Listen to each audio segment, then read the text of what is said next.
Hey all, it's Marco from Random Door Media. The Marvel Cinematic Universe, or the MCU, has had a pretty big impact on the movie industry. The first three phases of the MCU brought Marvel comic book stories to life, with the climactic movie Avengers Endgame bringing in over $2.7 billion. Today I want to go over some of the background stories from various characters from the movies. You see, I first started reading comic books in the early 1980s when my big brother used to buy them, read them once, and then give them to me. I have been reading and collecting comic books on and off since the mid-1980s. The titles that I was into when I was young was Rom Space Knight, the story of a man from another planet that gives up his humanity to become a spacefaring cyborg knight. However, as I became an adult, I was drawn to the X-Men storylines and have collected and read many of the X-Men stories, including X-Factor, New Mutants, and so on. When the X-Men movies came out in the early 2000s, I was disappointed to discover that the movie writers did not really stick to what was in the comic books, and character backgrounds and relationships were rather different from those in the comics. You actually go outside in these things? What would you prefer? Yellow spandex? Yes he would. Therefore, when the Iron Man movie came out in 2008, I was pleasantly surprised to see the movie honored the character's origin. This is the Iron Man background taken from issue number 6 of the Marvel Universe Deluxe Edition from 1985. Tony Stark was the son of industrialist Howard Stark and was a technological genius. While in Vietnam to supervise a field test of weapons, Tony tripped a booby trap and had shrapnel lodged in his chest. He was then captured by the communist leader Wang Chu, and he agreed to manufacture a powerful weapon, hoping to buy time and access to tools. Teamed up with fellow captive Professor Ho Yinsen, they constructed a suit of iron armor equipped with powerful weaponry. Ho Yinsen sacrificed himself to buy Tony enough time to power the suit, and the suit was used to avenge Yinsen's death. Tony escaped with the aid of pilot Lieutenant James Rhodes. Other than changing the location from Vietnam to Afghanistan, the origin of Iron Man in the 2008 movie is really darn close. Good job, Marvel Studios. Thor from the Marvel Universe issue number 11 from 1983. Thor is several thousands of years old and has had many adventures. What we are looking for is the beginning of Thor's comic book stories. After becoming a proud and headstrong warrior, Odin decided it was time to teach his son humility. Odin sent Thor to Earth, stripped of his powers and memories. Thor had taken on the name of Donald Blake, a medical student, and spent 2 years attending to the sick before regaining his memories and powers as Thor. The 2011 Thor movie fast-forwards through Thor's redemption, but they at least kept the premise intact. Thor was a proud and headstrong warrior. Odin decided it was time to teach his son humility by sending him to Earth with no powers. His name is Donald Blake? Dr. Donald Blake. Sir?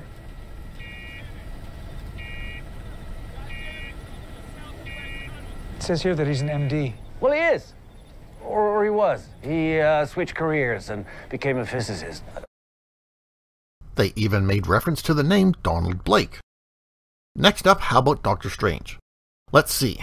Marvel Universe issue number 3 from 1983. Doctor Strange is a brilliant but arrogant neurosurgeon who sustained nerve damage during an automobile accident which prevents him from performing surgery. After spending his fortune on attempted cures and fraudulent doctors, his traveling takes him to Tibet in search of the Ancient One who could supposedly work miracles. Refusing to believe that the Ancient One had any real powers, Strange remained as a guest. Strange thwarted a plot from one of the Ancient One's pupils named Baron Mordo, and Strange stayed to become a new pupil. After learning the secrets of sorcery and inheriting the mantle of Earth's Sorcerer Supreme, Strange returned to America. Again, the writers of the 2016 Doctor Strange film did a good job of honoring the source material. The one movie that I was at first concerned about how much the writers changed the origin was the 2015 Ant-Man movie. My knowledge of this character was Hank Pym, the scientist that created the shrinking and growing technology as well as the Ant-Man hero persona. Therefore, when the movie introduced Scott Lang, I thought, oh, maybe he's from a New Comic Stories or something. However, when I read through my issue number 1 of the Marvel Universe Deluxe Edition from 1985, I found that the entry on Ant-Man was indeed about Scott Lang. An electronics expert that could not support his family, Scott Lang turned to burglary. After being caught and spending time in jail, Scott looked for help for his sick daughter. He broke into the home of Dr. Henry Pym and stole the Ant-Man suit and technology in order to rescue Dr. Erica Saunheim, who was held prisoner by Darren Cross of Cross Technological Enterprises. Realizing that Scott meant to use the suit for good intended purposes, Hank let him keep the suit. Scott then went on to aid Iron Man, the Avengers, and the Law under the guise of Ant-Man. Another great example of sticking to the source material. The story was not exact, but most of the key elements were in place. Okay, so what happened during the writing of the 2019 movie called Captain Marvel? This movie features a character called Carol Danvers that I had a great deal of trouble associating with the character from the same name from the Marvel Comics. The characters called Captain Marvel that I was familiar with was the Kree warrior named Mar-Vell, and Monica Rambeau, who also held the title for a while. When did Carol Danvers take on the title? Let's go over the background of the Carol character from the movie called Captain Marvel in chronological order. Carol was a jet fighter pilot in the USAF and encounters a scientist named Wendy Lawson who has invented a light-speed engine. Wendy Lawson's real name is Mar-Vell and is actually from a race of humanoid aliens called the Kree who are at war with another race called the Skrull. Mar-Vell wants to use the light-speed engine to end the war by helping the Skrull escape from the evil Kree Empire.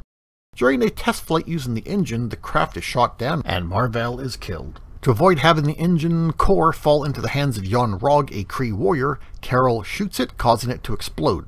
She is able to absorb the cosmic energy from the core.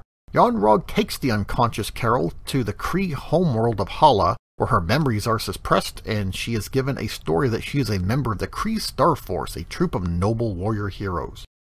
For the next 6 years, Carol is trained in the way of a Kree warrior and has a power dampener on her neck to keep the core-given cosmic powers in check. Carol has vague memories of her former life in the form of dreams. The power from the core allows Carol to emit photon blasts from her hands, which allows her to perform various feats of strength.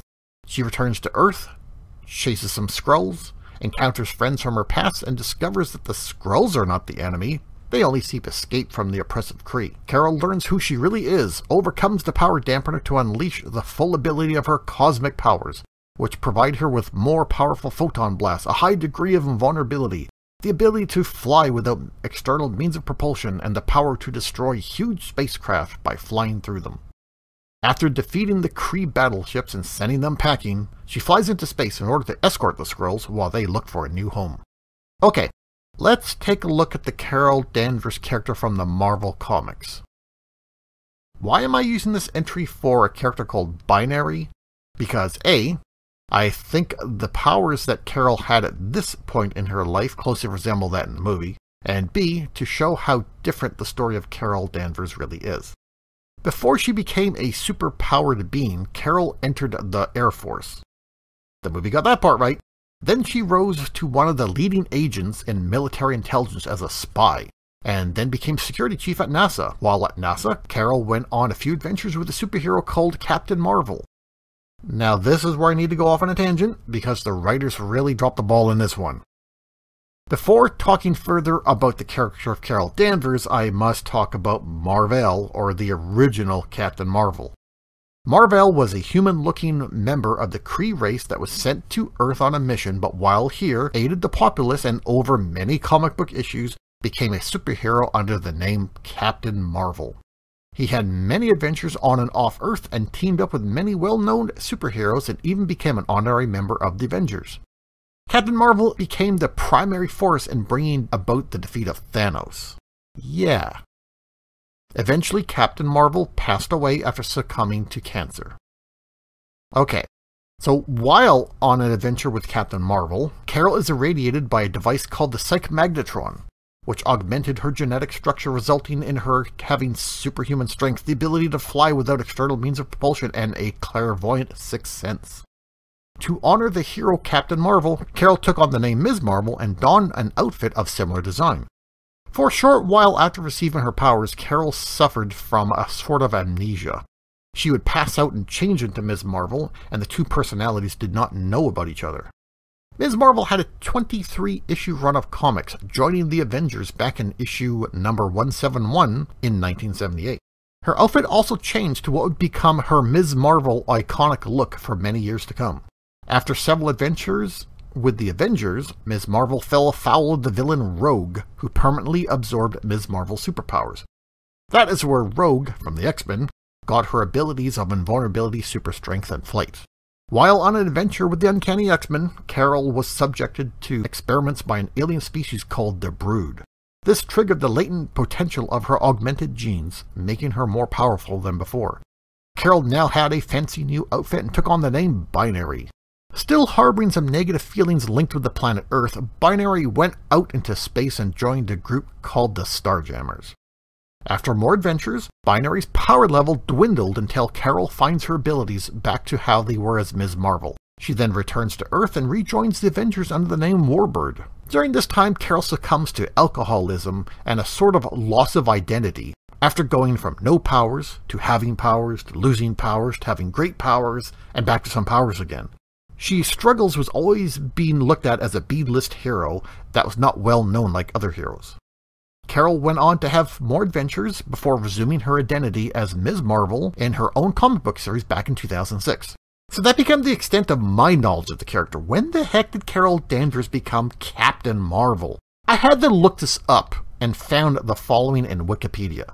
In July 2012, Carol Danvers assumed the mantle of Captain Marvel in an ongoing series written by Kelly Sue DeConnick, with art by Dexter Soy. For the title, artist Jamie McKelvey redesigned Danvers' costume, giving her a jumpsuit that used her traditional colors and her sash, and also paid homage to her military roots. In the series, Danvers explores her past. When describing her pitch for the series, DeConnick said at WonderCon 2012 that it could be pretty much summed up with Carol Danvers as Chuck Yeager. She said the series would contemplate what Captain Marvel's legend means to Danvers, how she will wield it, and how the rest of the Marvel Universe react.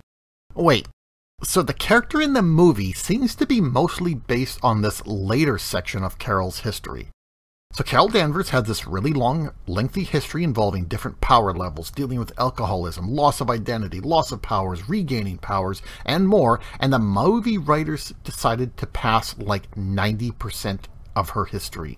The fact that the Ms. Marvel persona is not even mentioned in the movie is ridiculous. You see, back in 2017, I visited the Madame Tussauds Wax Museum in London, England, which had a Marvel Comics character section. Ms. Marvel was pictured in the museum along with other characters like Spider-Man, Iron Man, and Captain America. So the character Ms. Marvel still had relevance then, and this was only like a year and a half before the movie called Captain Marvel came out. You know what's odd? No one even calls her that in the movie. The phrase Captain Marvel is never even stated in the movie. So in conclusion, the movie writers took a few elements from Carol's origin, then skipped past decades of the character's comic history to something more recent, and then gave her the power level she had as the Binary persona. Essentially, she's like a Frankenstein-style character, with pieces of the same character, but from different times in her history. In addition to that, they radically changed the character of the original Marvel to the point that the character's not even the same. The sad thing is that we will never get a Carol Danvers Ms. Marvel movie or television show, especially since another character in the MCU now has that title. Nor will we ever get a movie about the original Marvel Captain Marvel, because both names have been used by other characters. I have no issues with anybody that enjoys this movie, to each their own, but for me, from the point of view of a comic book adaptation, I think that Marvel Studios really dropped the bomb on this one. Please leave Rom Space Knight alone. Oh good. Phew. Well, that's all I have to say about this subject. If you enjoyed the video, consider subscribing to the channel. If you did not like the video, I thank you for watching until this point. Take care all.